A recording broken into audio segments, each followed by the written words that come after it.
വെണ്ണ പോലെ അരച്ചെടുത്ത് നല്ല കുറുകിയ ഒരു കടലക്കറി ഉണ്ടാക്കിയാലോ. ഇതിൽ വെണ്ണയുടെ ആവശ്യമൊന്നും ഇല്ല കേട്ടോ. സവോളയൊന്നും വഴറ്റി അരയ്ക്കേണ്ട ആവശ്യം പോലും ഇല്ല കേട്ടോ. പണി എളുപ്പം, പക്ഷെ നല്ല കുറുകിയ കടലക്കറി കിട്ടും ചെയ്യും. കടല വേവിക്കാൻ വെക്കുമ്പോൾ അതിൽ 2 പൊട്ടറ്റോ ഇടുക. ആ വെന്ത പൊട്ടറ്റോ പ്ലസ് നമ്മളുടെ ഈ ഒരു ബാക്കി കുറച്ച് കടലയും കൂടെ നന്നായിട്ടൊന്ന് മിക്സിയിൽ അടിച്ചെടുക്കുക. ഇനി നമ്മളൊരു കടായി വെക്കുക, അതിലേക്ക് കുറച്ച് കടുക് ഇടുക. വേണമെങ്കിൽ വറ്റൽമുളകൊക്കെ ആഡ് ചെയ്യുക കേട്ടോ. പെരുംജീരകം എന്തായാലും ആഡ് ചെയ്യാൻ മറക്കരുത്. ഇതിലേക്ക് കനം കുറഞ്ഞ് അരിഞ്ഞു വെച്ച സവോളയാണ് ഇടുന്നത്. ഇനി കുറച്ച് ഇഞ്ചിയും വെളുത്തുള്ളിയും പേസ്റ്റ് ഇടുക. ജസ്റ്റ് 1 മിനിറ്റ് മാത്രം ഇളക്കിയതിന് ശേഷം ഇനി ഇതിലേക്ക് മസാല പൗഡേഴ്സ് ഇടാം. കാശ്മീരി മുളക് പൊടി, സാധാ മുളക് പൊടി, മല്ലിപ്പൊടി, മഞ്ഞൾപ്പൊടി, ഇത്രയും നമ്മൾ ഇടണുള്ളൂ കേട്ടോ.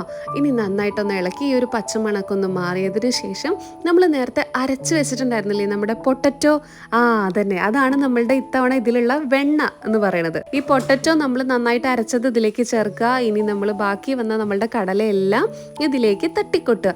ഇപ്പം നിങ്ങൾ കാണുമ്പോൾ വിചാരിക്കുന്നുണ്ടാവും ഭയങ്കരമായിട്ട് വെള്ളം കൂടിപ്പോയല്ലോ എന്ന്. ഇല്ല കേട്ടോ, ലാസ്റ്റ് കുറച്ച് മല്ലിയില ഇടുക. ഇനി ഇതൊരു 5 മിനിറ്റ് കഴിഞ്ഞാൽ അതാ ഇങ്ങനെ കുറുകി കുറുകി കിട്ടും. ദോശയുടെ കൂടെയും പുട്ടിൻ്റെ കൂടെയും ചപ്പാത്തിയുടെ കൂടെയും പത്തിരിയുടെ കൂടെയൊക്കെ നല്ല ടേസ്റ്റ് ആണ് കേട്ടോ.